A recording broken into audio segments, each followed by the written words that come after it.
Eu vou só apresentar aqui o Carlos para todo mundo, acho que todos já conhecem, mas o Carlos Campetti, ele é jornalista com pós-graduação em marketing e MBA.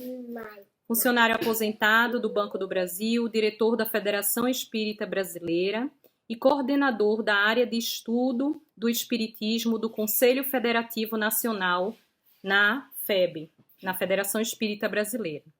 Presidente do Centro de Estudos Espíritas Sem Fronteiras. Vou escrever daqui a pouco o site aqui, tá? Coordena a Comissão de Formação e Mediunidade da Federação Espírita Espanhola. Membro das comissões de mediunidade e de estudo do Conselho Espírita Internacional. Médium de psicofonia e palestrante. Coautor dos livros Passes a la Luz del Espiritismo e Trabalho Mediúnico, Desafios e Possibilidades. Autor do livro El Espiritismo ante la Religiões e El Materialismo, Influências em la Sociedade. Então, conosco, Carlos Campetti, seja muito bem-vindo, é uma alegria muito grande e termos esses instantes de trocas e aprendizados. E eu vou passar então para o Tiago fazer uma breve leitura e já fazer a nossa prece de início, tá bom? Então a gente vai ler um trecho do capítulo 44 do livro Pão Nosso, do Espírito Emmanuel, pelo médium Chico Xavier. O título do capítulo é Curas. E curai os enfermos que nela houver, e dizei-lhes, é chegado a vós o reino de Deus. Jesus. Lucas capítulo 10, versículo 9. Realmente, Jesus curou muitos enfermos e recomendou-os de modo especial aos discípulos. Todavia, o médico celestial não se esqueceu de requisitar ao reino divino quantos se restauram nas deficiências humanas. Não nos interessa apenas a regeneração do veículo em que nos expressamos, mas, acima de tudo, o corretivo espiritual. Que o homem comum se liberte da enfermidade, mas é imprescindível que entenda o valor da saúde. Existe, porém, tanta dificuldade para compreendermos a lição oculta da moléstia no corpo, quanta se verifica em assimilarmos apelo ao trabalho santificante que nos é endereçado pelo equilíbrio orgânico. Permitiria ao Senhor a constituição da harmonia celular apenas para que a vontade viciada viesse golpeá-la e quebrá-la em detrimento do espírito? O enfermo pretenderá o reajustamento das energias vitais. Entretanto, cabe-lhe conhecer a prudência e o valor dos elementos colocados à sua disposição na experiência edificante da terra. Há criaturas doentes que lastimam a retenção no leito e choram aflitas, não porque desejem renovar concepções acerca dos sagrados fundamentos da vida, mas por se sentirem impossibilitadas de prolongar os próprios desatinos. É sempre útil curar os enfermos quando haja permissão de ordem superior para isto. Contudo, em face de semelhante concessão do Altíssimo, é razoável que o interessado na bênção reconsidere as questões que lhe dizem respeito, compreendendo que raiou para seu espírito um novo dia no caminho redentor.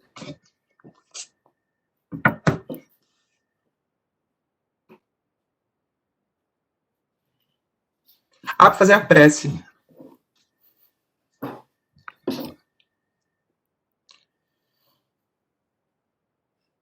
Mestre amado, nesse instante nos reunimos em teu nome, agradecendo essa oportunidade, rogando ao Ti o auxílio, o amparo, para que esse encontro nos traga as reflexões necessárias, os aprendizados que precisamos escutar, para que assim possamos nos aproximar cada vez mais de Ti e de seus ensinamentos.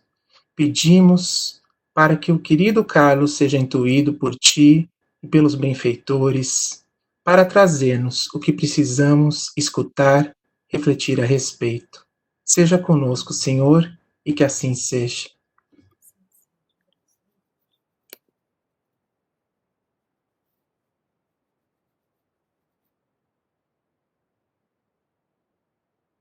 Iniciamos, Rafaela? Sim? Ok? Sim, Carlos. Muito Ok. obrigada. Muito obrigado, é uma satisfação imensa estar com vocês. E aí, à luz da leitura e da prece, que os benfeitores amigos nos inspirem não só as palavras, mas também o entendimento sobre o tema, não é? É as doenças da alma e Jesus, o nosso divino e amado Mestre.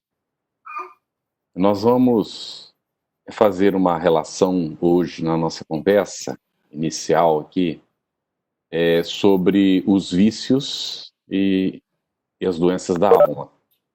Vamos também procurar examinar um pouco sobre a origem, as consequências e os meios de nós trabalharmos esses vícios e então alcançarmos a cura da alma. E vamos examinar o quanto Jesus nos pode ajudar nessa cura das doenças da alma. Né? Bom,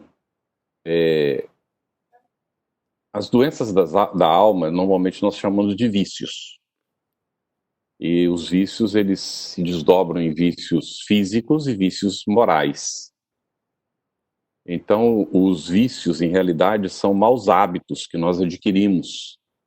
Um hábito é um comportamento repetido.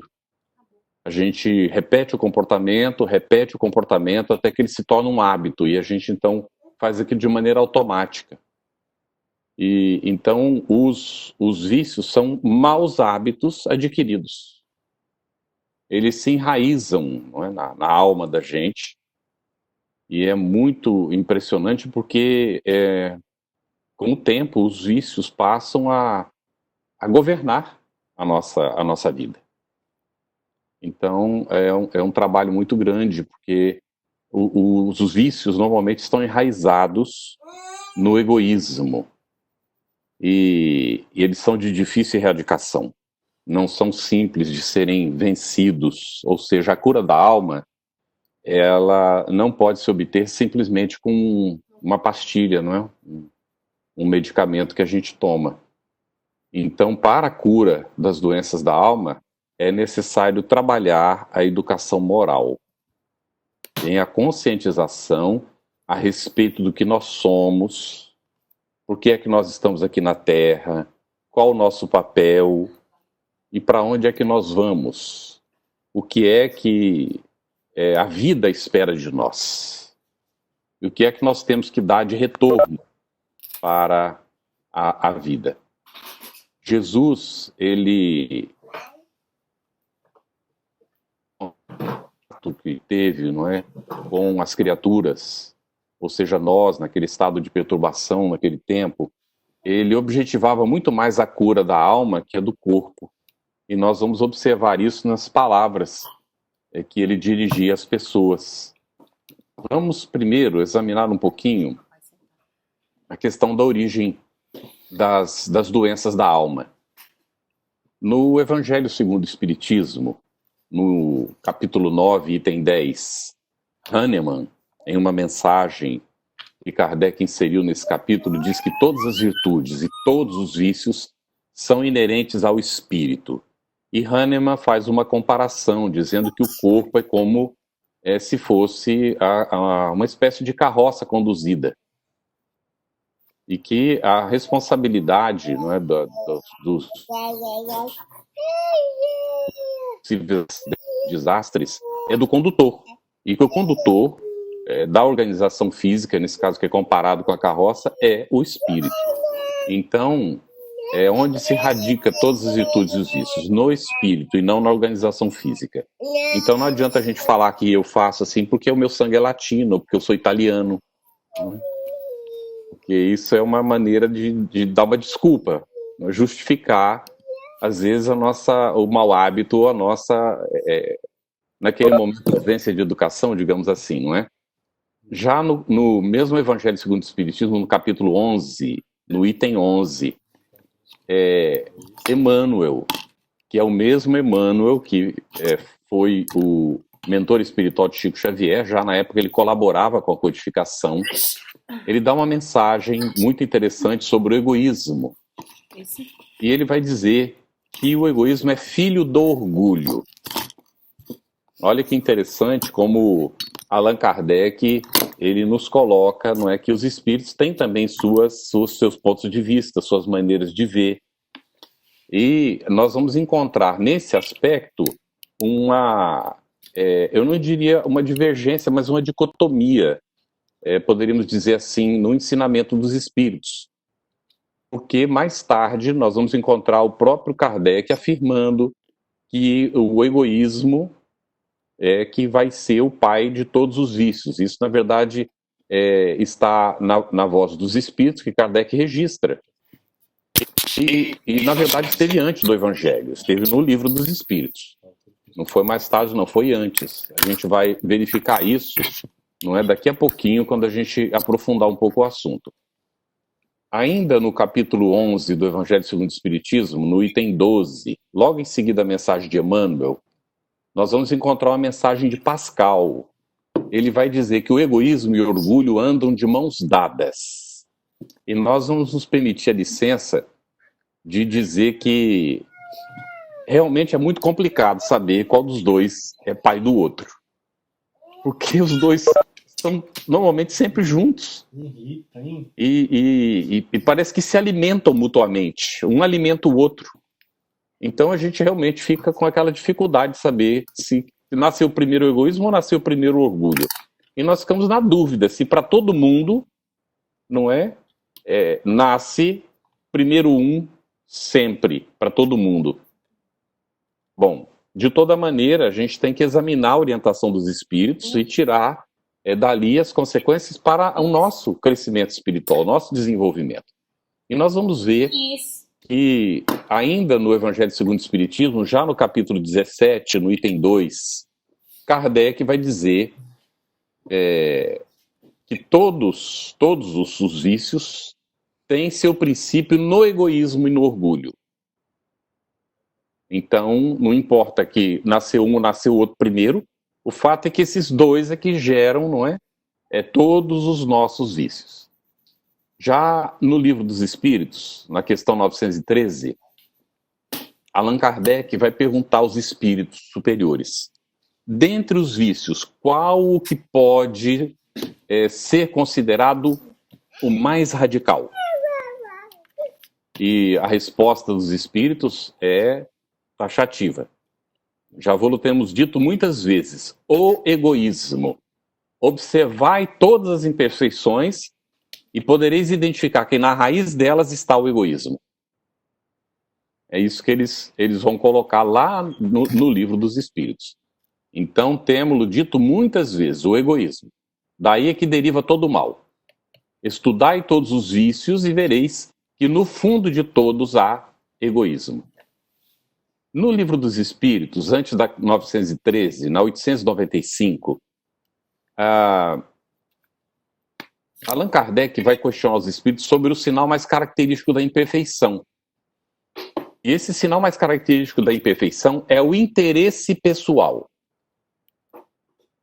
Cuidado com essa expressãozinha, ela não é à toa, não é em vão que a gente está colocando. O interesse pessoal, ele precisa ser compreendido, especialmente por nós espíritas, e temos a opção e a condição de estudar aqui, e decidimos estudar esse assunto com Allan Kardec. Nós podemos identificar aí, efetivamente, a raiz de nós.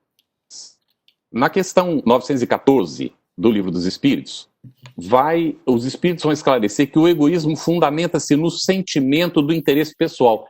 Aliás, Kardec coloca na própria pergunta, dizendo, fundamentando-se o egoísmo no interesse pessoal, no sentimento do interesse pessoal, e aí ele vai fazer a pergunta, porque ele já considera aquilo que foi colocado pelos espíritos da questão 895, de que o sinal mais característico da imperfeição é o interesse pessoal.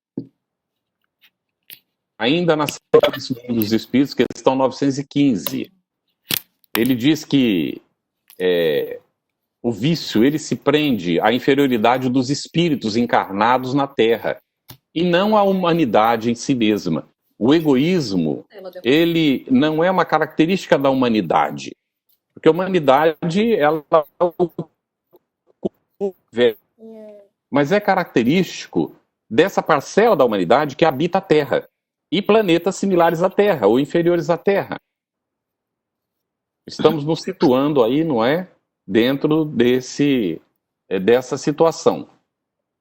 Livro dos Espíritos, 917. Vai dizer que o egoísmo deriva da influência da matéria.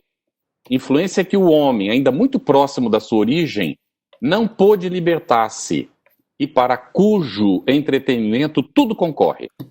As leis da sociedade, a organização social, a educação,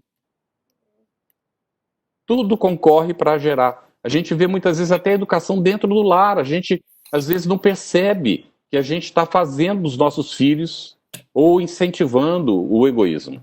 E eu me lembro, nesses momentos, de um cartaz que ficava logo na entrada do Lago Norte, em Brasília. Eu vinha do trabalho e, durante um período, eu via todos os dias aquele cartaz. Era um garotinho que, aproximadamente 10 anos, e ele estava assim, à frente, outros garotos atrás, ele apontava e dizia: eu escolhi ser líder. Estava a frase assim, não é? Grande. E aí vinha o nome da escola. E aí eu me perguntava, né, quando olhava aquilo, ele escolheu ser líder do quê e de quem? E os outros todos vão ser o quê?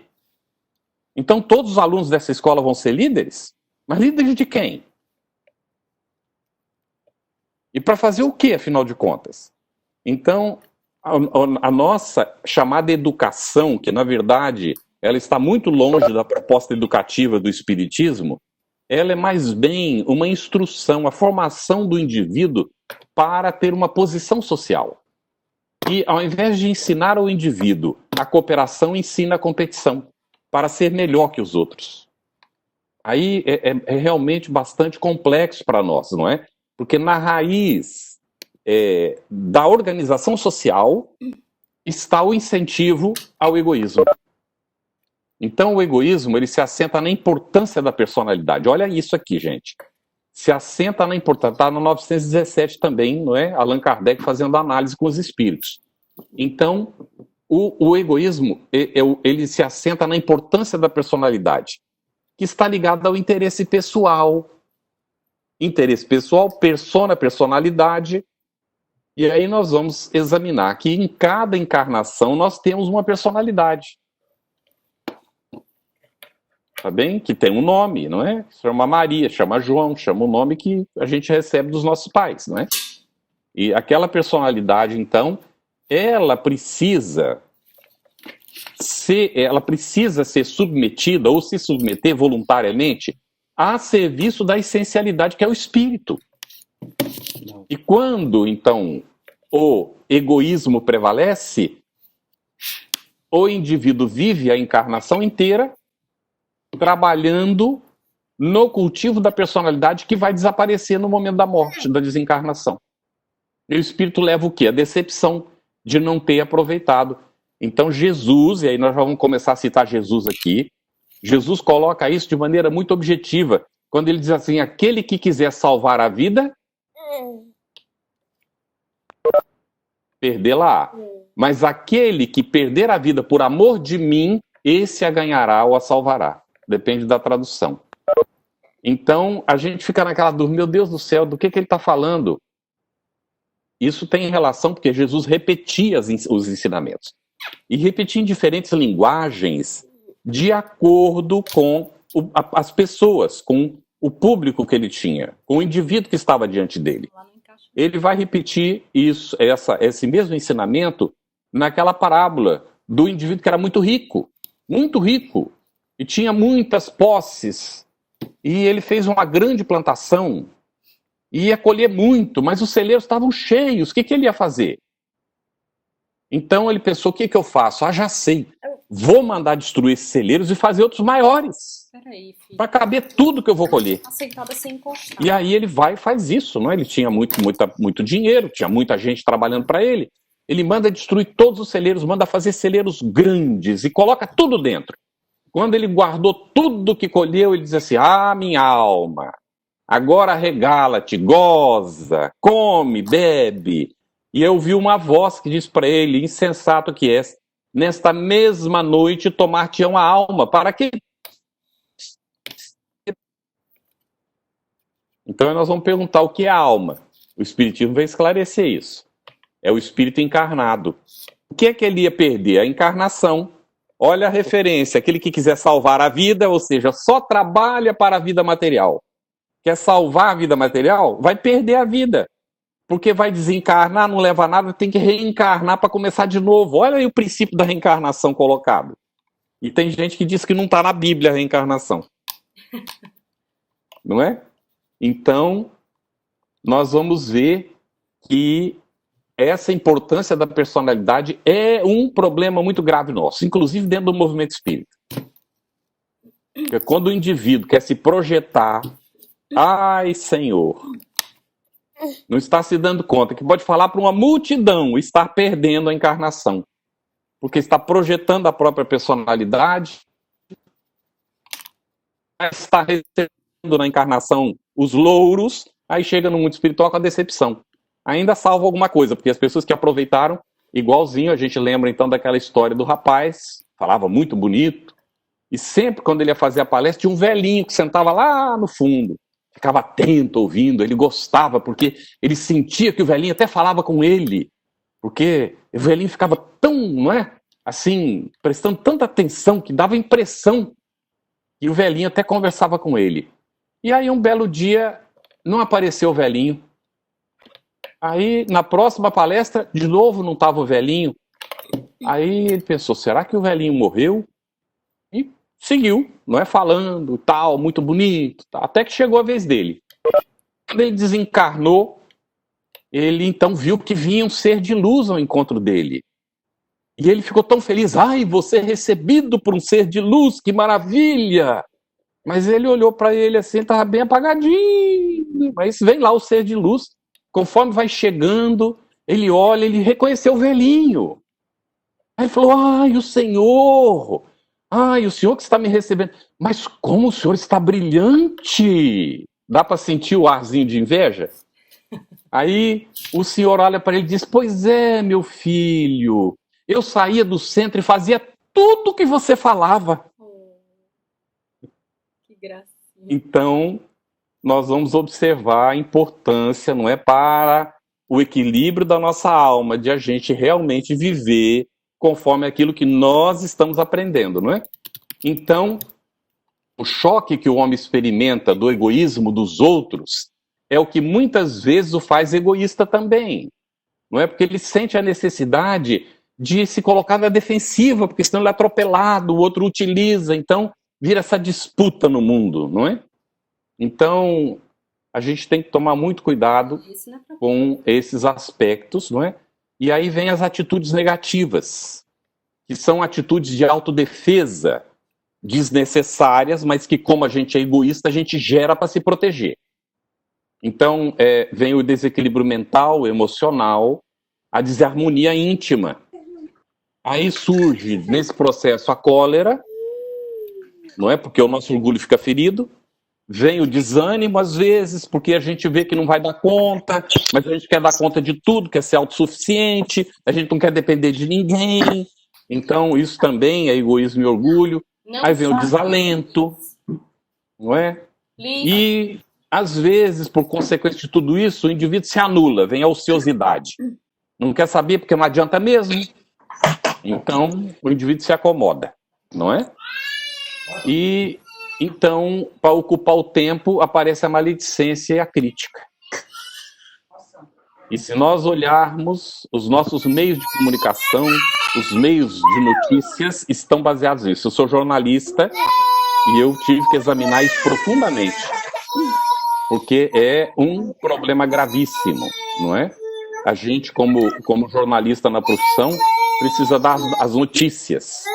E há uma crença de que o que interessa para as pessoas são as coisas negativas, não é? Então, a maledicência, a crítica é um problema gravíssimo.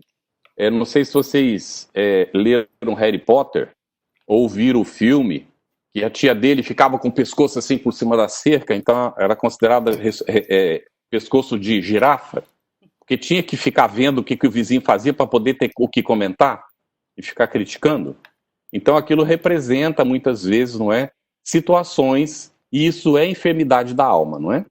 Bom, aí, gente, nós temos nessas atitudes negativas a indisciplina mental e emocional, que estão naturalmente radicadas no espírito. Bom, quais são as consequências dessa situação toda? Egoísmo. No Evangelho segundo o Espiritismo, de novo, Allan Kardec vai colocar lá no capítulo 11, no mesmo item 11 que a gente já citou, diz assim: o egoísmo obsta o progresso moral. O egoísmo obsta o progresso moral. Olha lá. É o causador de todas as misérias do mundo terreno. Todas as misérias do mundo, todas, sem exceção, estão calcadas no egoísmo. É a negação da caridade. É a negação da caridade. Da caridade. Porque o egoísmo está radicado no interesse pessoal. A caridade é o desprendimento, é o outro lado da moeda. Olha só, de um lado o interesse pessoal, egoísmo. Do outro lado, o supremo desinteresse pessoal, a caridade. Tá bem? Então, também é o maior obstáculo à felicidade dos homens, segundo Emmanuel. Não é? Naquele item 11 que a gente estava citando. Livro dos Espíritos, 913. O egoísmo promove o afastamento da perfeição moral. Há uma incompatibilidade com a justiça, com o amor e a caridade, que é a principal lei colocada por Allan Kardec no Livro dos Espíritos. A lei de amor, justiça e caridade. Bem, gente? E neutraliza todas as outras qualidades. Olha só que interessante. Até podemos ter alguma qualidade. A pessoa pode ter alguma qualidade, mas se ela é egoísta, o egoísmo anula aquelas qualidades da pessoa. Então, o Livro dos Espíritos, na questão 917, Allan Kardec faz o seguinte comentário. Quando compreender bem que o egoísmo reside numa dessas causas, a de seus males e doenças da alma, tá bem? A gente coloca aqui entre parênteses para ficar claro. A que gera o orgulho, a ambição, a cupidez, a inveja, o ódio, o ciúme, que a cada momento o magoam, a que perturba todas as relações sociais, provoca as dissensões, aniquila a confiança, a que o obriga a se manter constantemente na defensiva contra o seu vizinho, enfim, aqui do amigo faz inimigo, ele compreenderá também que esse vício é incompatível com a sua felicidade e podemos mesmo acrescentar com a sua própria segurança. Por que nós temos que entrar dentro de casa e colocar grade?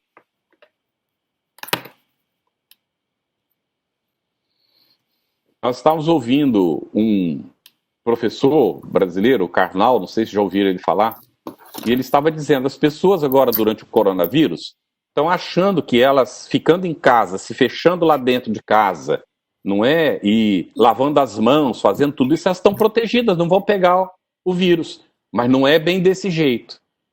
Porque essa é uma problemática de todo mundo. E não adianta querer fugir, não é simplesmente. Porque nós temos um papel social de cooperação. E ele é um homem materialista.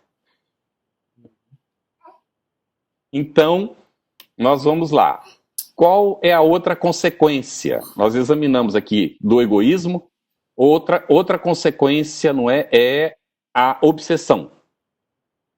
Quando o indivíduo se entrega, não é? Esses vícios da alma, essas doenças da alma, naturalmente atrai espíritos que estão na mesma situação. E aí, além do seu peso, da sua problemática pessoal, esse indivíduo tem que carregar também a problemática do outro. Ou dos outros, porque às vezes não é um só, são vários. Tá bem? Então a obsessão é outro problema tremendo. Mas a grande problemática não é que a gente atrai só os desencarnados. Nós também costumamos atrair os encarnados que vibram na mesma faixa.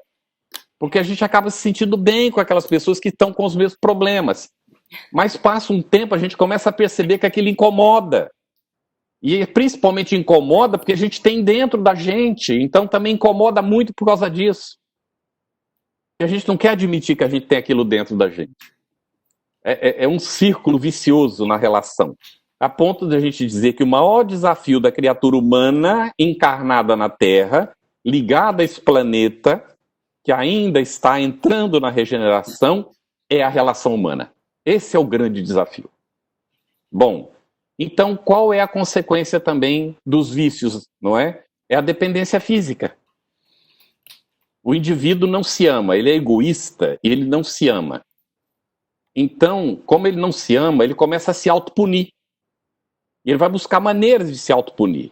Inconscientemente, ele não está pensando de maneira consciente. Então ele recorre aos vícios físicos, não é? A dependência química, seja o cigarro, às vezes a droga mais pesada, Não puxa. a dependência do álcool, não é? E assim vai sucessivamente. A dependência do sexo, não é? E vai aparecendo todas essas dependências que estão no campo físico, que demanda. De alguma maneira, é uma relação desequilibrada, não é? E também um cuidado consigo mesmo, um descuidado, na verdade, que não é um cuidado, é um relaxamento, não é? De si mesmo, inclusive. Porque está se autopunindo, né? E a dependência moral é outra consequência. Dependência moral. Porque o indivíduo começa a ficar dependente. Ele não quer admitir isso.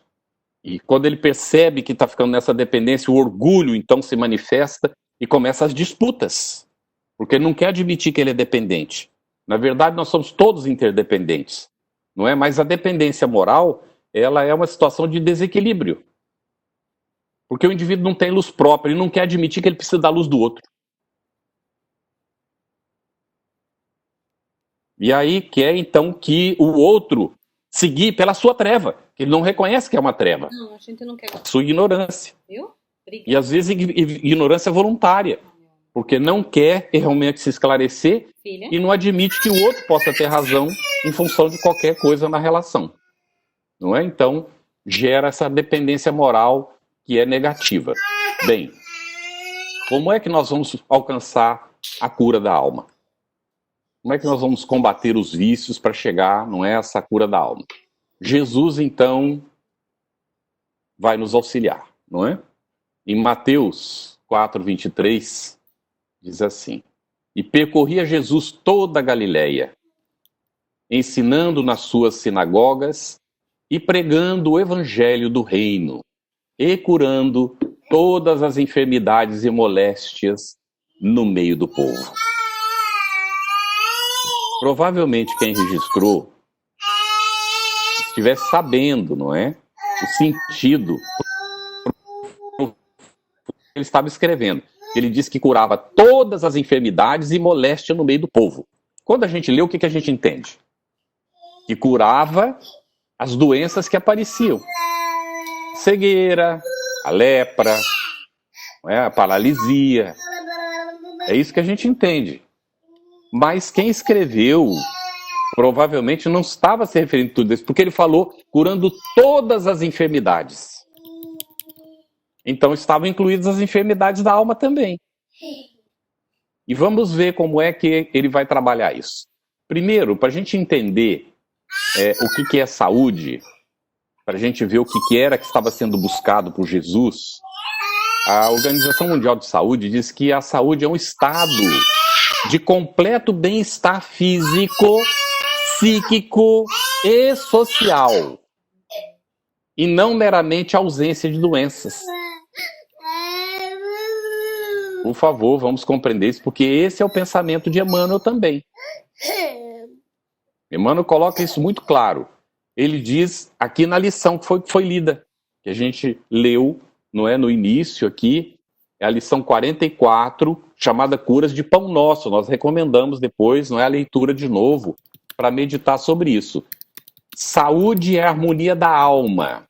Não depende da ausência de doenças.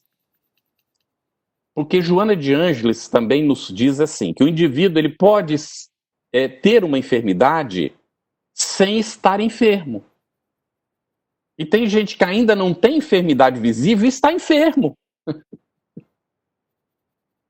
Tá bem, gente? Para a gente compreender a diferença. E aí nós vamos observar que aquilo que se manifesta no corpo, primeiro está se manifestando na alma. Ou seja, através do perispírito, está registrada no perispírito da criatura. Então Jesus, na relação que ele vai estabelecendo com as pessoas, ele vai buscando a responsabilidade da criatura.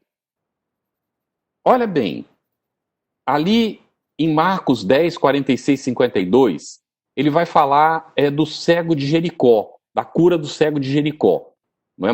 Marcos registra. Jesus chega e pergunta para ele: que queres que eu te faça? Ele não poderia simplesmente ter curado?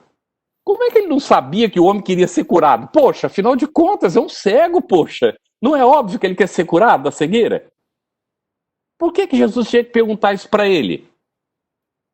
Para que ele se comprometesse. Para que ele se sentisse responsável. Está bem? Então, o homem vai pedir que eu veja. Olha, meu Deus, que eu veja. O que significa isso? Será que... E aí nós vamos lembrar da liçãozinha de cura d'Armes, que está lá no Evangelho segundo o Espiritismo, da mocinha que está querendo ser curada. E ele dá toda uma explicação dizendo que a cura não depende dele, que depende da permissão do alto. E que bendita é aquela criatura que não está vendo, porque ela não sabe das tentações. Por que será que o indivíduo está cego? E quantas vezes a gente está e não percebe que está, porque acha que está vendo tudo. E na verdade não está vendo. Então o que é importante aqui? Ver com os olhos da alma ou ver com os olhos do corpo? Quando nós vemos com os olhos da alma, ver com os olhos do corpo é uma consequência. Agora, sempre ver com os olhos do corpo é um desafio. Porque às vezes estar vendo com os olhos do corpo nos compromete. Quando estamos pela rua e vemos, não importa se é o homem ou a mulher, olha a outra criatura e sente atração e desejo, já começa a fazer devaneios. Então os olhos colocaram o indivíduo numa situação de comprometimento. Se não estivesse vendo, não veria, não seria tentado. É um exemplo simples, tá bem? Porque a gente é tentado por muitas outras coisas, não é? Que a gente vê, muitas vezes, a sociedade do consumo mesmo está toda baseada nisso. Naquilo que a gente vê e a gente quer. Às vezes nem precisa, mas a gente quer. Quando a gente olha para o armário, e aí vem a orientação, não é? Que é assim, uma orientação prática da vida. Está no armário faz 1 ano e você não usou, significa que não precisa, não é? Não é hora de passar para alguém, mas está novinho, nem tirei. Olha que coisa, é mais comprometedor ainda. Quer dizer que é um recurso, não é? Que aí tem a lição do Chico, né? Que ele recebeu, que é sobre o dinheiro, não é? E que vai dizer que o dinheiro é o sangue da sociedade, tem que circular. Aí a gente paralisou o dinheiro numa roupa que a gente não usa e não se dá conta, não é? Então, aí vem a responsabilidade. Que queres que eu te faça? Que eu veja. Olha o que nós estamos pedindo, hein? Se nós queremos ver, então vai ter responsabilidade. Não é isso? Então, num outro momento, agora em João, capítulo 5, nos versículos de 1 a 15, a cura do paralítico. Jesus chega e pergunta para ele: queres ficar são? Não é? Lógico que o não é isso? Ele queria ter os movimentos, você ficar livre. Muito bem. Aí Jesus faz a cura. E quando ele vai agradecer, Jesus diz assim para ele: a tua fé te salvou. E ele vai repetir isso várias e várias vezes. Qual o significado disso? A tua fé te salvou. Estavas comprometido com uma transformação moral. E há um momento em que ele diz: vai e não tornes a pecar para que não te suceda coisa pior. Então, há o compromisso da criatura. Jesus buscou sempre esse compromisso. de que nós entendêssemos que nós somos responsáveis. Minha blusa. Está bem? Bom, no Evangelho segundo o Espiritismo, no capítulo 9, no item 10, nós estamos examinando aqui a busca da cura, certo? Hahnemann diz assim: o homem não se conserva vicioso senão porque quer permanecer vicioso. Nós nos fazemos escravos do vício voluntariamente, porque se nós quisermos, nós podemos vencer. Opa, quer dizer que nós podemos curar a nós mesmos? Sim, nós caminhamos para isso, para ser médicos de nós mesmos.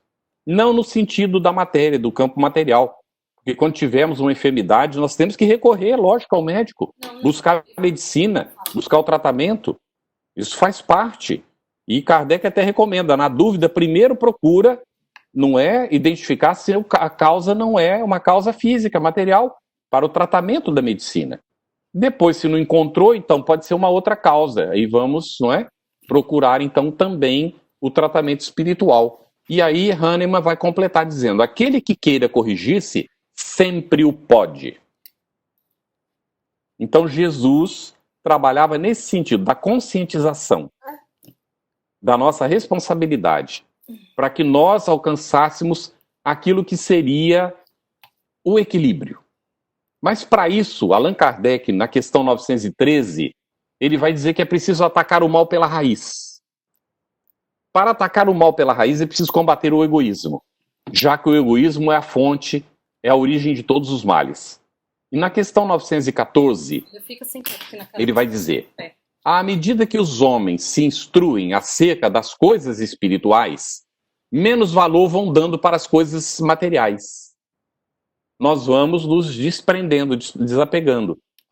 Porque uma das principais enfermidades que nós temos, e não é reconhecido como enfermidade, é o apego às coisas materiais. Porque isso atrapalha a nossa evolução espiritual. Tanto é que quando o indivíduo está agarrado à matéria, ele passa pela morte, mas não desencarna. Tudo bem? Passa pela morte, mas não desencarna. Porque fica preso à matéria. Então, Allan Kardec vai nos ajudar dizendo na 914 que se atacar o mal pela raiz, então, vai levar a isso. À medida que os homens vão se instruindo, leia-se, vão se educando, à medida em que nós vamos conhecendo as coisas espirituais, nós vamos dando menos valor às coisas materiais. Então, com o tempo, vai ocorrer a reforma das instituições humanas, que entretêm e excitam o egoísmo. Todas as instituições humanas vão sendo transformadas. Mas, para que isso aconteça, é necessário a educação. E ele vai, então, dizer, na questão 915, ora, depurando-se por encarnações sucessivas, os espíritos se despojam do egoísmo, como de suas outras impurezas. Então, na 917, ele diz: o egoísmo se enfraquecerá à proporção que a vida moral for predominando sobre a vida material, e, sobretudo, com a compreensão que o Espiritismo vos faculta do vosso estado futuro real e não desfigurado por ficções alegóricas, ou seja, as ilusões da matéria. Então, ele vai dizer: sirva de base às instituições sociais, às relações legais de povo a povo e de homem a homem, o princípio da caridade e da fraternidade, e cada um pensará menos na sua pessoa, assim veja que outros também pensam nela. Todos experimentarão a influência moralizadora do exemplo e do contato. Cuidará dos outros. E todos estarão cuidados. Não precisa um cuidar de si, porque os outros estarão todos cuidando.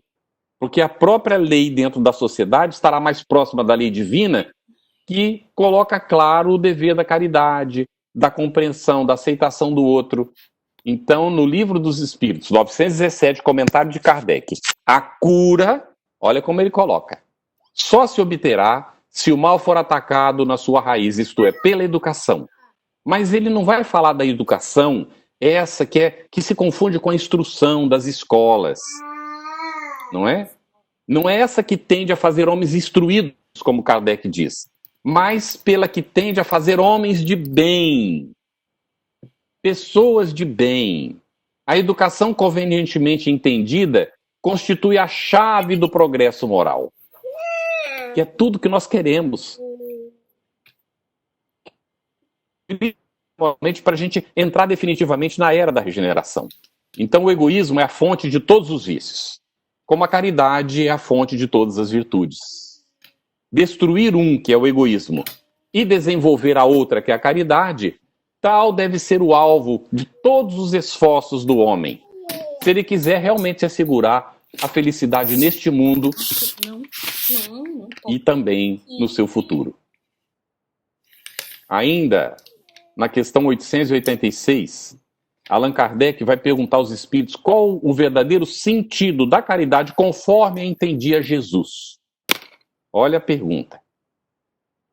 E aí eles vão apresentar o BIP, né? O famoso BIP.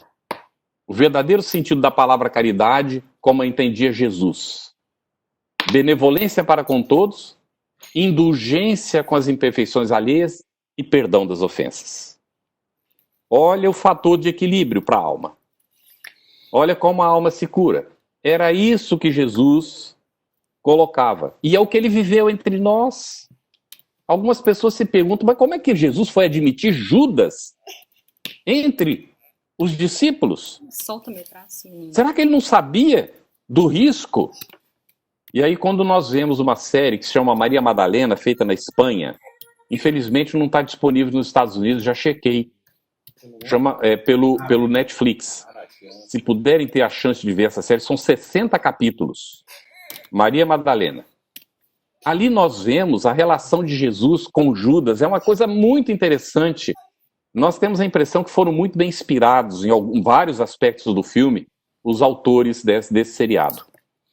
E nós vemos como Jesus, não é, diante dos enganos que cometia Judas, que foram vários no decorrer do tempo, ele seguia admitindo e dando oportunidade para ele. Não é? Então, o sentido da caridade. No Evangelho segundo o Espiritismo, capítulo 17, item 2, os elementos da verdadeira caridade são benevolência e indulgência, abnegação e devotamento. Bem? Então, a benevolência, ser benévolo, ter disposição para a bondade, para o bem. Indulgente. Indulgente é ser compreensivo, aceitar o outro. Abnegado. Abnegado vem de abnegação. É a capacidade de renúncia de si mesmo em favor do semelhante. O indivíduo que está disposto, ele é abnegado, ele é devotado. Vai para o devotamento, para a entrega em favor do semelhante. Atitudes e ações positivas, então, que vão surgir. E que precisam ser cultivadas para a cura da alma. Nós estamos encaminhando para a conclusão, tá bem? Atitudes e ações positivas que a gente pode ter e deve cultivar. Leituras nobres e estudo. Para nós somos espíritas, naturalmente, estudar o espiritismo. Não é também desconhecer outros autores. Lógico que nós devemos conhecer outros autores que podem nos ajudar também, não é? Mas bastante atenção. Leituras nobres. Não nos perder nos meandros de tanta coisa. Lembremos-nos de André Luiz conversando com a irmã Laura, mãe de Lísias, na visita que ele estava fazendo na casa deles, em que ele olha uma estante de livros. E ele então começa a olhar curiosamente os livros. E ela então, a dona Laura diz assim para ele, pode pegar qualquer um, escolher qualquer um para ler.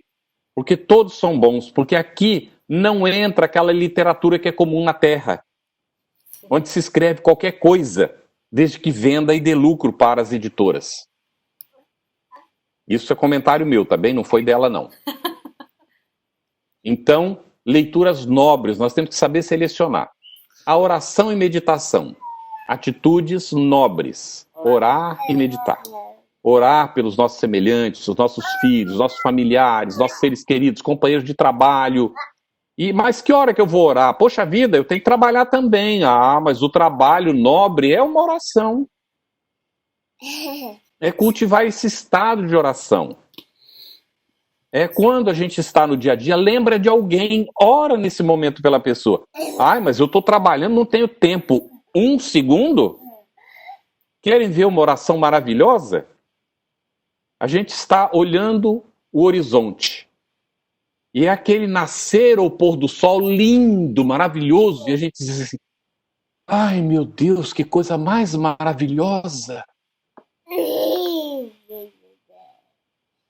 Sentem a vibração? Isso é uma oração. Eu me lembro de uma pessoa que me magoou. Se me magoou é porque eu ainda estou com alguns probleminhas para resolver, senão não teria magoado. Mas vamos lá, me magoou. Eu lembro da criatura. E eu digo assim, estou trabalhando, estou naquela situação ali que tem que entregar o projeto, que tem que não sei o que, entregar o trabalho. E eu lembro daquela pessoa. E eu digo assim, ai meu Deus, ampara esse meu irmão. E que eu possa não me sentir mais magoado com ele. Quanto tempo eu perdi com isso? Eu não perdi, eu ganhei alguns segundos. Mas isso é uma oração? Mas é lógico que é uma oração. Se eu fizer com sentimento, então eu não tenho que ir lá formalizar, me sentar, catar o rosário. Isso é do tempo passado. Nós somos espíritas agora. Então precisamos começar a atualizar essas coisas, não é? E a prática do bem em todas as situações que nós encontrarmos. E nem precisa buscar, gente, porque vem ao nosso encontro. É a pessoa que a gente encontra na rua, ou lá no mesmo ambiente de trabalho, os companheiros perturbados com a palavra, de repente pode ajudar a acalmar a situação.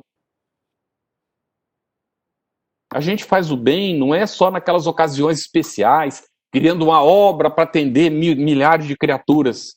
A prática do bem é no dia a dia. É quando a esposa ou o marido estão vendo televisão juntos, ele ou ela se levanta para ir beber água. Será que o outro está com sede? Por que não perguntar? Querido ou querido, quer que eu te traga um copo d'água? Porque eu estou indo à cozinha para beber água. Mas isso é prática do bem? Isso é um dever. Mas, gente, lógico que é prática do bem. Não é isso? E aí nós vamos aprendendo a estar com Jesus. Aprendendo a estar com Jesus. Onde estiverem reunidos 2 ou mais em meu nome, aí a gente pensa que é para sentar para fazer coisas da liturgia. Quando eu me reunir para fazer liturgia, então Jesus vai estar comigo. Quando estiverem 2 ou mais em meu nome, o casal sentado lá na sala. Se está reunido em nome de Jesus, ele está junto. Ah, mas nós nem estamos pensando nisso, mas estão fazendo bem? Estão dispostos a fazer o bem? Estão se respeitando um ao outro? Estão cuidando da família? Estão fazendo o melhor que podem pela família? Então Jesus está conosco. Porque nós estamos agindo em nome dele. E como conclusão, as enfermidades físicas e morais surgem pelo desequilíbrio da alma. A alma é o espírito encarnado. A alma, como Kardec disse, é o próprio espírito, a essência. Cabe a cada um o esforço para o equilíbrio psíquico e emocional, pela educação moral e conscientização de que nós somos seres responsáveis pela nossa própria evolução espiritual.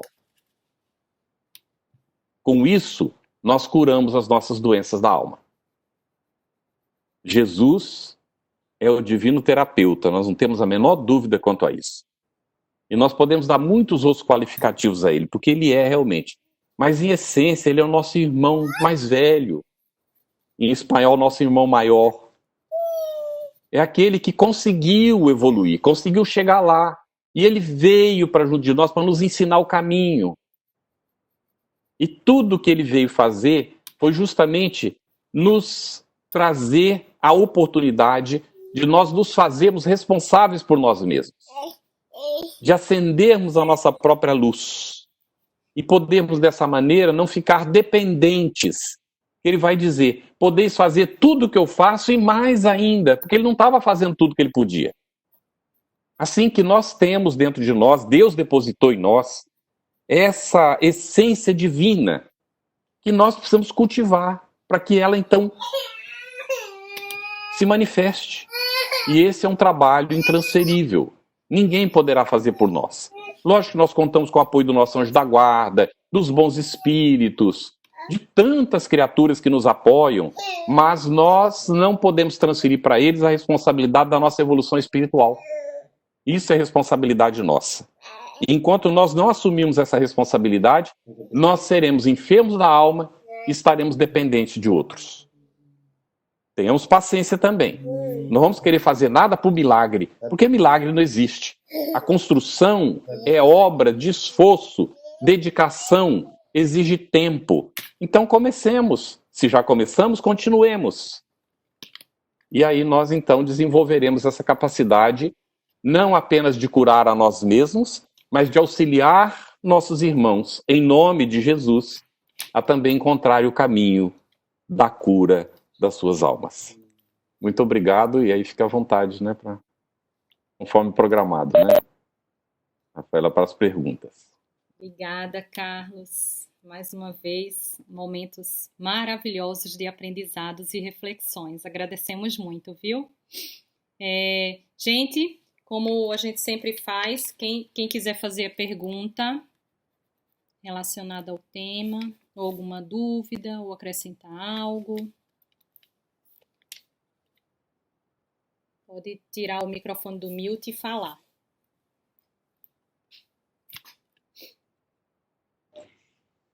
Oi, eu queria fazer uma pergunta. Tudo bom? Tudo bem, ótimo. Boa tarde, boa noite a todos. Quando eu penso em doenças físicas, né, por exemplo, a exemplo da época de Jesus, quando a fé da própria mulher que sangrava a curou, eu não consigo não pensar no nosso querido Chico Xavier, né?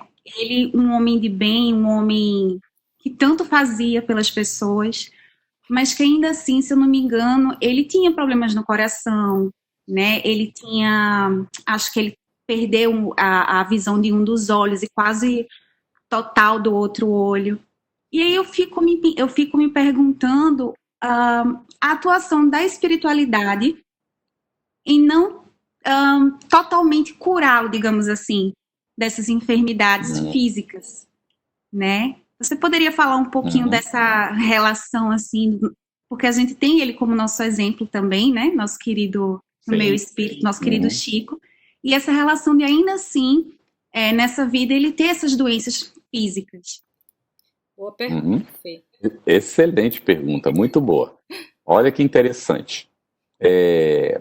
Está registrado que o Chico, ele visitava o José Arigó na prisão.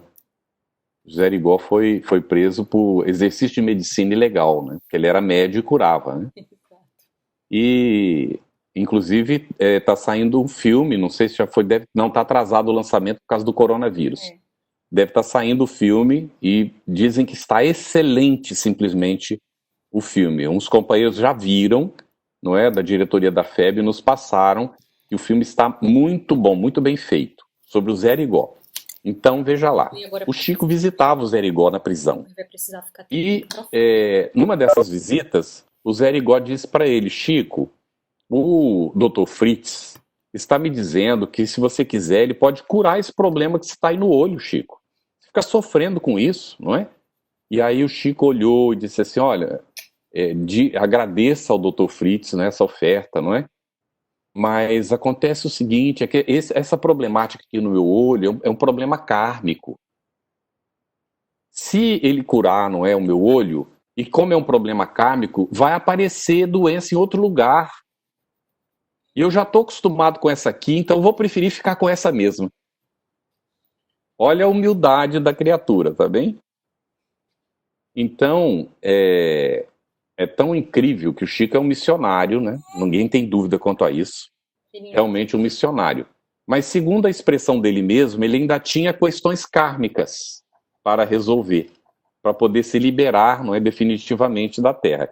Eu tenho agora a convicção de que ele é um espírito completista, quer dizer, aqueles espíritos que não precisam reencarnar mais na Terra.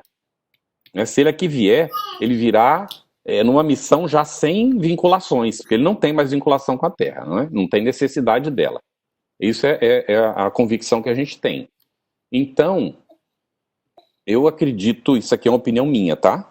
e quando eu coloco a opinião minha, eu deixo bem destacado que o Chico tinha as enfermidades, possivelmente por questão kármica, como ele disse, mas também por humildade. Para nos ensinar. Presta atenção.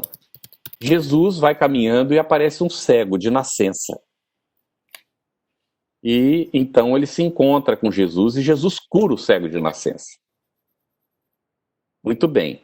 Jesus cura o cego e os discípulos depois vêm perguntar para Jesus: Senhor, esse aí estava cego por causa dos pecados dos pais, porque acreditavam que os filhos pagavam, né, os pecados dos pais, ou por culpa dele mesmo? Mas como é que ele ia ter culpa se ele não tinha reencarnação? Olha lá, presta atenção. E aí Jesus vai dar uma resposta surpreendente. Ele diz assim, que ele não estava enfermo nem por culpa dos pais, nem por culpa dele, mas para a glória do reino de Deus. Ou seja, o indivíduo reencarnou sem karma negativo, pediu para vir cego, para que ficasse registrado no Evangelho e a gente aprendesse a lição, não é? De que há criaturas que vêm para nos ajudar, que se submete. O próprio Jesus submeteu a uma condição aviltante, vivendo entre a gente, gastou anos diminuindo a sua luz para que a gente pudesse vê-lo, porque senão a gente não tinha condições de vê-lo. Então os espíritos superiores renunciam por nós. Tá? A gente coloca nesse sentido. O Chico estava doente porque pode ser que, não é? Ele não iria mentir, tinha alguma questão kármica, mas também por humildade, para nos ensinar a paciência e tal. A própria convivência familiar, quem conhece sabe que para ele era muito difícil em certos momentos. Por que ter, não é, alguém tão difícil convivendo com ele, sendo um espírito tão evoluído daquele jeito? E lembrando também que nem todas as pessoas que chegaram doentes da carne, né, foram curadas por Jesus, né? Exatamente, ele não curava todo mundo, bem lembrado, Rafaela. Não curava todo mundo, não. Exatamente. Tudo tem um porquê. Muitíssimo obrigada. Maravilha. Sabe uma das maiores curas que Jesus fez e que a gente não considera como cura? Não foi da mulher hemorroísa, que aquilo é maravilhoso, né? Foi da prostituta que levaram para a gente dele. É verdade.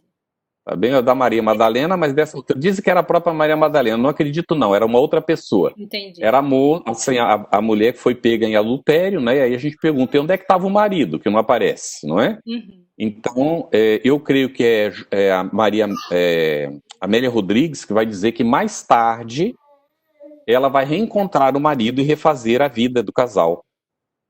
Não é? Olha só. Então, ela se recuperou, porque Jesus recomenda a ela. Onde estão os que te condenavam? Se for o Senhor, também eu não te condeno. Vai e de futuro não tornes a pecar para que não te suceda algo. Então, aquilo foi uma cura, gente. Foi a cura da alma, diretamente. Verdade. Verdade. Mais perguntas, pessoal? Conseguimos aí mais 2 perguntas para o nosso tempo.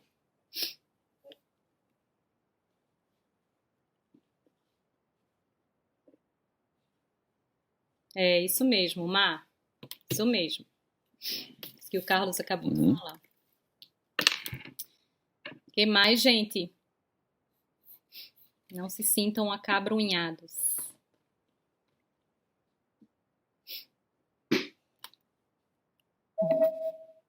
Eu brinco nessas horas, Rafaela, dizendo assim, se ninguém tem pergunta é porque entendeu tudo ou não entendeu nada. Soninha levantou a mão. Pode tirar o microfone, Soninha, e já falar. Quer que eu ajude tirando o mute? Foi sem querer, eu não levantei, não. Ah, eu Obrigada. acho que você tem que fazer a pergunta. Não, O que mais, gente? São pontos muito importantes trazidos pelo Carlos, que nos faz refletir realmente, né? Que todas as doenças que chegam até o nosso corpo físico iniciam no nosso perispírito, que alguma coisa está em impossível desequilíbrio lá, né? Uhum, Realmente tudo são. bem. Aí no centro espírita a gente pode contar com passe, né, para nos ajudar, não é? Exato. Mas agora não está podendo, não é, ir para o centro para receber passe. E agora? O que a gente faz? De casa a gente ora uns pelos outros, faz a irradiação mental, não é? Exatamente. A gente deseja naquele momento o bem da pessoa, a gente visualiza a pessoa na nossa frente recebendo as nossas vibrações, e ela vai estar recebendo. Exatamente. Tá bem, gente? Má, você Aproveitando, posso? Posso? pode. Acho que a Má tinha levantado a mão também. Aí Ah, tá. pode falar, cara. Depois a gente passa para Má. Não, aproveitando o ensejo agora até do que o Carlos estava falando, essa questão agora, né, de como que vê agora essa parte da generosidade diante dessa situação de coronavírus, isolamento que a gente está vivendo, né? Uhum. Como achar esse equilíbrio ou como a gente conseguir, né, saber o que se a gente está dando o máximo que a gente pode dar, né? Tudo bem. É muito boa pergunta também, gente. A gente tem recebido, não é, informações através dos amigos, às vezes até diretamente de alguma pessoa que ela estão passando por dificuldades. Então, às vezes por causa de perda de emprego, não é? E há risco de, em alguns lugares, até de despejo, não é? Porque a lei manda e aí se não há compreensão, e a gente sabendo uma situação dessa, a gente pode ajudar, às vezes a gente não dá conta sozinho, mas juntando com um, com o outro, a gente pode colaborar, não é? Para pelo menos até passar a situação, a pessoa conseguir um outro emprego, essa coisa toda, não é? Então é uma maneira, mas a gente tem e tem se multiplicado. Eu vou citar o exemplo de um casal, tá, que a gente conhece. Eles todos os dias, o casal, eles se sentam, fazem uma leitura, às vezes do Evangelho, às vezes uma outra leitura, fazem e começam a orar. E eles fazem então a irradiação por toda a família. Eles vão citando nome a nome. E aí passam para os amigos, companheiros de trabalho que não estão podendo encontrar, e vão fazendo. Então, essa irradiação deles toma um tempo, não é? E não importa o tempo que toma. O que interessa, a Vera, minha mulher, ela tinha um tio, ele está desencarnado já. Ele todos os dias, ele se sentava, a oração dele não demorava menos de meia hora. Porque ele lia o Evangelho, se sentava na cama e repassava pessoa por pessoa, e ia irradiando para cada pessoa, vibrando, orando pela pessoa. Não é? E algumas pessoas diziam, esse é um fanático. E eu diria, não, é um consciente. Ai, meu Deus, ela vai desligar. Então, dele, a gente, de alguma maneira, seguiu o exemplo, e a gente, todos os dias, a gente faz, não é, a leitura, temos um filho autista, a gente lê com ele, e a gente faz a oração por toda a família. E amigos, e centros espíritas, e movimento espírita, e companheiros que estão trabalhando para o bem da humanidade, e os desequilibrados que não sabem o que estão fazendo, e aí vamos. Excelente, né? Essa é uma grande Então tem várias maneiras da gente conseguir, né, Camila? Tá bem? Uhum. Essa é uma grande caridade que podemos fazer, né? Às vezes a gente Isso, tem condições todos podemos. de fazer material, mas essa é uma das mais importantes, né, Carlos? Isso. E a gente colabora para mudar a psicosfera da Terra, gente, com isso. Né? Em cada lar instalar, não sei se vocês viram uma charge que saiu, que está assentado. Eu acho que eles quiseram colocar o diabo e Deus, né? Mas vamos dizer que estava o diabo e São Pedro, né? Porque não dá para botar Deus com barba branca, né? Que isso aí não existe. Mas vamos lá. Tava o diabo e Pedro, né? Sentado. E o diabo diz assim: consegui fechar todas as igrejas no mundo inteiro. E aí Pedro diz assim para ele: ah, que interessante, eu estou abrindo uma em cada lar. É isso mesmo. É verdade. Okay? É verdade. Então, vamos abrir nosso centro de vibração no nosso lar. Aproveitar a oportunidade. Só cuidando para que não haja manifestações mediúnicas, né? A irradiação. Nada disso. Exatamente. É oração, evangelho no lar, não é? Não precisa da manifestação mediúnica. Ah, mas eu só médio e sinto os espíritos perturbados. Ora por eles. Faz uma leitura em voz alta para eles. Não é? Pede aos bons espíritos que os encaminhem. E pronto. Exato. Ah, mas eu fico meio desequilibrado. Opa, então tem que trabalhar isso aí, não é? Porque não é para ficar, não. Com certeza. Com certeza. Mas Se tiver dificuldade, liga, não é? é verdade. Liga para alguém do centro, É verdade. conversa com a direção para pedir ajuda, Com tá bem? certeza. Ai, desculpa, gente. A Má tinha Tá levantado a mão. tranquilo. Oi, Carlos. Muito obrigada por essa Oi. palestra maravilhosa. Eu amei Eu o que BIP, eu nunca mais agradeço. vou esquecer. Nunca mais vou esquecer do BIP. Achei genial. E é justamente disso que eu queria fazer uma pergunta. A gente sabe que nesse momento em que tantos sentimentos e tantas mudanças estão acontecendo em todos os lugares, os sentimentos positivos e negativos, eles ficam aflorados, né? E existem algumas divergências na convivência das pessoas. Eu queria que você exemplificasse de uma maneira assim mais palpável o que você entende como benevolência para com os outros. Muito bem. Ali sobre o BIP, até interessante, um companheiro criou uma logozinha dizendo assim, BIP 886. Aí a gente memoriza a questão, né, do Livro dos Espíritos que está tratando do assunto. Então, o BIP nos leva a essa reflexão. Benevolência para com todos. Algo que a gente precisa trabalhar dentro da gente. Nós temos muito hábito de julgar, não é? Julgar situações, julgar pessoas. E às vezes as relações ficam complicadas até dentro do lar por causa dessa situação de estar julgando. Eu vou colocar um exemplo prático, tá bem?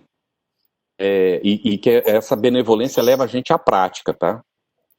Às vezes a família começa a discutir porque divide a tarefa, e então o dia de lavar o prato é na quinta, do outro é na quarta, no outro é na sexta, ou às vezes a gente tem 2 dias na semana para lavar os pratos, o outro tem 2 dias, e aí a gente esquece qual é o dia, e o prato fica lá, começa a brigar, é seu, não é meu, não é seu, você que deveria ter lavado, não, você que deveria ter lavado. Então a gente estabeleceu uma coisa, não foi preciso combinar não, nós começamos a fazer isso simplesmente. A louça está lá e está me incomodando, eu tenho tempo agora, eu lavo. Eu não tenho tempo agora, então se eu não tenho tempo, eu também não vou ter tempo de criticar. Então deixa a louça lá. Se eu resolver o que eu tenho que resolver e voltar e a louça ainda estiver lá, eu lavo. Se estiver me incomodando, eu lavo. Ou vou precisar de alguma coisa, eu lavo. Aí o que vai acontecer com o tempo? Mas aí eu vou virar escravo do outro. Por que vai virar escravo? Eu não quero virar escravo, não. Eu vou me tornar um servidor. Boa. Eu quero servir, eu não quero ser escravo de ninguém. Não é isso? E aí o que vai acontecendo com o tempo? A outra pessoa que não está fazendo começa a perceber que toda vez chega e está tudo limpinho, direitinho, está lá guardado. Ou às vezes a gente lavou e não lavou direito, ficou sujo. Aí a pessoa vê que está sujo. Aí ela olha e diz assim, você não lavou direito. Aí diz, me desculpe. De repente eu estava já meio cansado. Você não poderia lavar, por favor, para ficar mais limpinho?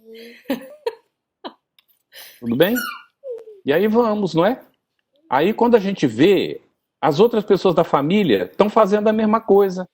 Ou numa conversa, de repente no evangelho no lar, a gente então, se não está acontecendo, a gente propõe, gente, que tal? Se a gente já estiver fazendo, a gente tem autoridade para dizer. Que tal a gente fazer o seguinte, hein? E aí conta isso que a gente está falando. Então, benevolência para com todos. É a disposição de fazer o bem, não é? De ser benévolo, de ser agradável e fazer o bem para o outro. Isso aqui está ligado ao que Jesus colocou, que é a chave de ouro da relação.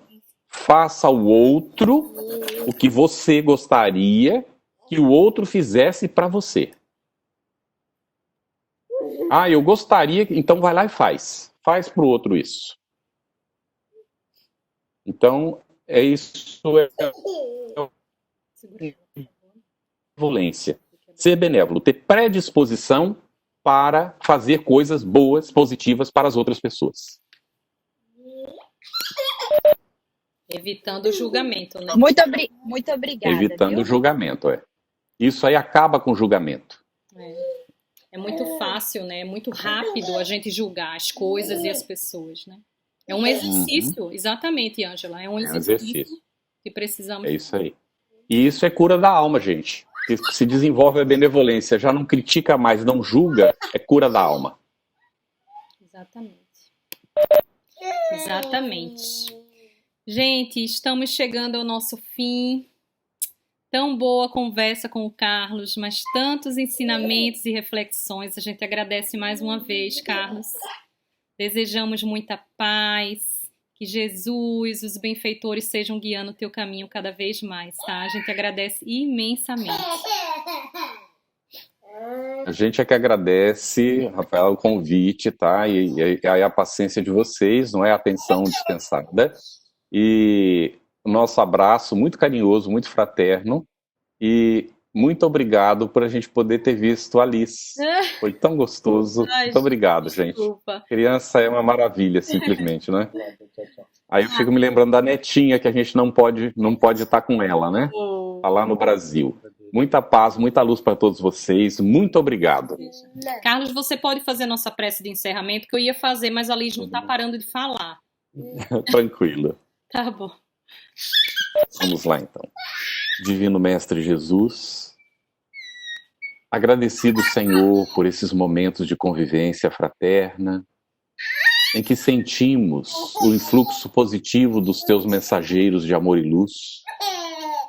Agradecido, Senhor, por nos teres proporcionado este meio de comunicação e nesses momentos difíceis pelos quais passa a Terra, nós, apesar de distantes fisicamente, impossibilitados de nos encontrar, podemos, Senhor, por esse meio, realizar as nossas atividades, os nossos estudos, as nossas análises dos temas que nos interessam. Agradecemos, Senhor, pelo amparo e assistência que os benfeitores amigos estão nos oferecendo todos os dias da nossa vida, e muito especialmente nesse momento difícil.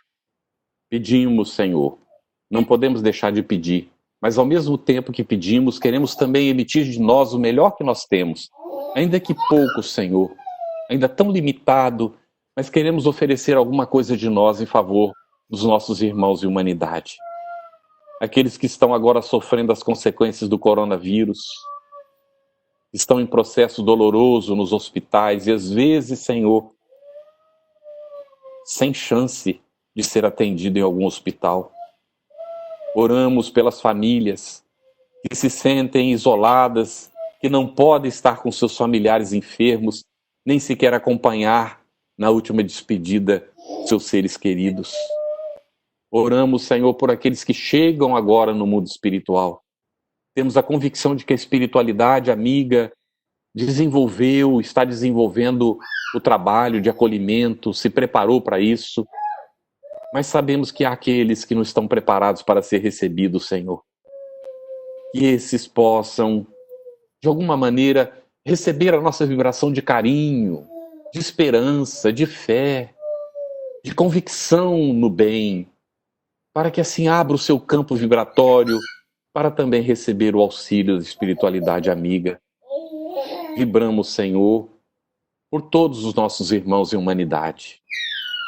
Que a nossa terra possa adentrar o período da regeneração com toda a força, e que seja mínimo o número daqueles, Senhor, que não possam reencarnar mais aqui. Que nós possamos recapacitar, vencer o egoísmo, o orgulho, e possamos, Senhor, nos tornar mais fraternos, mais dispostos ao bem, para que então, em harmonia, a maior parte, Senhor, já que todos não podem, possamos entrar nesse período renovador. Que as tuas bênçãos de luz e paz adentrem os nossos lares, os nossos corações, alcance os corações dos nossos familiares, dos nossos companheiros de trabalho, dos nossos companheiros do centro espírita, de todos os nossos irmãos que trabalham pelo bem da humanidade, que sejam fortalecidos, não importa a sua religião ou crença, ou se não tem nenhuma. Se estão trabalhando no bem, Senhor, que sejam fortalecidos para perseverar nessa luta de autossuperação e de entrega ao bem do próximo. Obrigado, Senhor. Graças damos a Ti e graças damos a Deus, nosso Pai. Graças a Deus. Graças a Deus. Obrigada, Carlos, mais uma vez. Obrigada a todos. Uma boa noite, bom final de semana. Aproveitem o restinho do final de semana, tá? Um beijo bem grande no coração de todos, gente. Boa noite para todo mundo. Obrigado uma vez mais. Fiquem com Deus.